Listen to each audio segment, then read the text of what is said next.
के लिए बाज़ार से भी पराठे।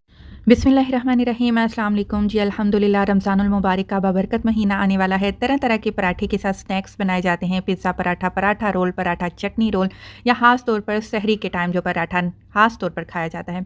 क्योंकि हमारे यहाँ पाकिस्तान में लोड शेडिंग का बहुत मसला है। गैस की लोड शेडिंग ख़ुसूसन सहरी के टाइम पर बहुत जल्दी हो जाती है, तो हमारी कोशिश होती है कि सहरी जल्दी बन जाए। उसके लिए आपके लिए ज़बरदस्त किस्म के फ्रोज़न पराठा बनाने की रेसिपी लेकर आई हूँ। आप इसको बनाकर अल्हम्दुलिल्लाह 2 महीने तक आप फ्रीज़ करके रख सकते हैं और आसानी से आप इसको बना सकते हैं। तो यहाँ पर 1 किलो मैंने अच्छी क्वालिटी का मैदा ले लिया है। 2 छोटे चम्मच इसमें नमक शामिल किया है और 3 खाने के चम्मच भरकर यहाँ पर मैंने घी का इस्तेमाल किया है। अच्छा, अब आप बाज़ार में जो पराठे देखते हैं उनके ऊपर एक गोल्डन सा अच्छा सा कलर आता है। वो कलर इस ग्लूकोज़ की वज़ह से आता है। आपने ग्लूकोज़ डी लेना है और 2 छोटे चम्मच भरकर आपने मैदे में शामिल कर देने हैं। याद रहे, 1 किलो मैदे में 2 छोटे चम्मच जाएँगे, आधा किलो मैदे में 1 छोटा चम्मच आप ग्लूकोज़ का डालेंगे। 5 मिनट तक आपने सारी चीज़ों को इस तरीके से मसलना है। घी के साथ जितना अच्छा आप मसलेंगे आटे को, उतने ही आपके पराठे क्रिस्पी बनकर तैयार होंगे। कमर्शियल बेसिस पे जो पराठे बनाए जाते हैं, वहाँ ये वाला काम मशीनों के ज़रिए किया जाता है, लेकिन हम क्योंकि कम क्वांटिटी में बना रहे हैं, तो घर पर हाथों की मदद से ही ये आपको काम करना होगा। इसके बाद आपने सेंटर में एक होल करना है आटे में और आपने पानी डाल देना है। उस पानी में जितना हो सके आपने आटे को कवर करना है। यहाँ पर एक बात आपसे लाज़मी शेयर करूँगी कि आपने जो पराठे की डो है, वो नरम नहीं बनानी, थोड़ा-सा सख्त आटा आपने गूँथना है, क्योंकि हम इसको फ्रीज़ करेंगे। आपने नोट किया होगा, जब आटे को फ्रीज़ करके डीप फ्रीज़ किया जाता है, तो वो नरम पड़ जाता है, उसमें लचक बहुत ज़्यादा आ जाती है, जिसकी वजह से शेप ख़राब हो जाती है पराठे की।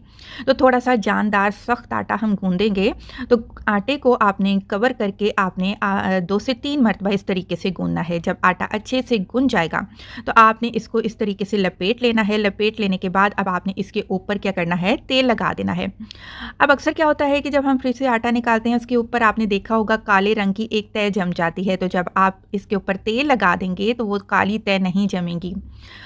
अच्छा जी, आटे को आधे घंटे आपने रेस्ट पर रखना है। आधे घंटे के बाद आपने एक दफ़ा फिर दोबारा इसको गूँथना है और फिर देखिएगा कि कितनी लचक पैदा हो चुकी है आटे के अंदर, और इसकी शाइनिंग आप बता रही है कि आपके पराठे कितने ही ज़बरदस्त बनकर तैयार होंगे। बस 2 से 3 दफ़ा आपने आटे को गूँथना है और फिर दोबारा इसको आपने सेट करके रखना है।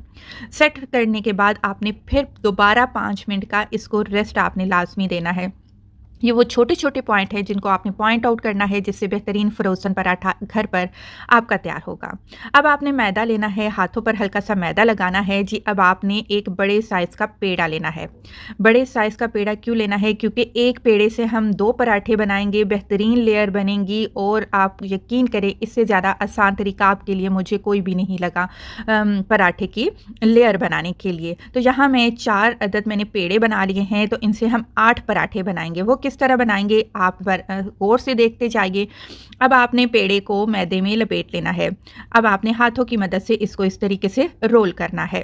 अच्छा, क्या होता है कि जब हम पराठे मैदे से बनाते हैं, तो जो खुश्क आटा है, वो हम गंदम का आटा, लाल आटा लगा लेते हैं। तो कोशिश करिए, मैदे के पराठे हैं तो मैदे ही खुश्क इस्तेमाल करें। अगर आप गंदम का आटा लगाएँगी ना, तो वो फिर फ्राई करने के दौरान पराठे से अलग होकर जलना शुरू हो जाएगा। तो एक बड़ी सी रोटी बेल लेनी है, आपने इसके ऊपर घी लगा देना है। घी लगाने के बाद आपने मैदा छिड़क लेना है। अब आपने ध्यान करना है कि मैंने लेयर कैसे बनानी है। बहुत आसान तरीका है। दोनों तरफ से इस तरीके से आपने लपेट लेना है। अब आपने थोड़ा-सा इसको खींचना है, लंबा कर लेना है आपने, थोड़ा-सा, हल्का-सा, बस ज़्यादा नहीं। और इस तरीके से आपने फ़ोल्ड करके एक रोल बना लेना है। अब आपने इस रोल का क्या करना है, अब आपने छुरी लेनी है और छुरी से आपने पेड़े को इस तरह काटना है जैसे गोश्त को काटते हैं। ये नहीं करना कि छुरी रखी और प्रेस कर दिया। अगर आप छुरी रखकर प्रेस करेंगी तो लेयर ख़त्म हो जाएँगी। बस काटना है आपने, और फिर देखिएगा कि कितनी ज़बरदस्त ये लेयर आपकी पराठे में इंशाल्लाह बनकर तैयार होंगी। तो अल्हम्दुलिल्लाह 4 पेड़ों के साथ 8 पराठे हमारे बनकर तैयार हो चुके हैं। अब इनको रेस्ट रखा था मैंने 15 मिनट के लिए। दोबारा अब हम इनको बेल लेंगे। हल्के हाथों से आपने इसको ऐसे प्रेस करना है कि लेयर इसकी बाहर निखरनी चाहिए। फिर आपने हल्के हाथों से मैदा डस्ट करते करते आपने इसको बेल लेना है। याद रहे, बहुत ज़्यादा पतला नहीं बेलना, जानदार पराठे बनाने हैं। बस साइज़ की परवाह नहीं करनी, क्योंकि फ्रोज़न पराठा साइज़ में थोड़ा सा नॉर्मल पराठे, रेगुलर पराठे से छोटा होता है। बस इतना बेलना है आपने, और ज़्यादा नहीं। मेरे पास बटर पेपर है, आप घर में शॉपर का भी इस्तेमाल कर सकते हैं। जो आपके पास दूध वाली थैलियाँ होती हैं, वो ले सकते हैं। आपने उसके ऊपर घी लगाना है। देखिए मैं बार-बार घी कह रही हूँ, आपने तेल का इस्तेमाल नहीं करना है ग्रीस करने के लिए। इसके ऊपर आपने बेला हुआ पराठा लगाया और रखा, इसके ऊपर दोबारा हल्का-सा घी अप्लाई किया, फिर बटर पेपर रखा, फिर बटर पेपर के ऊपर दोबारा हल्का-सा आपने घी लगाना है। घी लगाने के बाद दूसरा पराठा आपने इसके ऊपर डाल देना है और ये प्रोसेस आपने 4 दफ़ा करना है। यानी कि जो 1 पैकेट बना रहे हैं ना आप, उसमें कम से कम 4 पराठे होने चाहिए, ज़्यादा पराठे आपने एक दूसरे के ऊपर नहीं रखने। तो ये 4 पराठों का एक पैकेट तैयार मैंने कर लिया है। अब इसको आपने ज़िप-लॉक बैग या किसी भी घर पर जो भी थैलियाँ, शॉपर आपके पास होते हैं उसमें डाल दें और बस ये है कि हवा नहीं लगनी चाहिए क्योंकि हमने डीप फ्रीज़र में रखना है, इसके ऊपर नमी नहीं आनी चाहिए, बस इतनी सी बात है।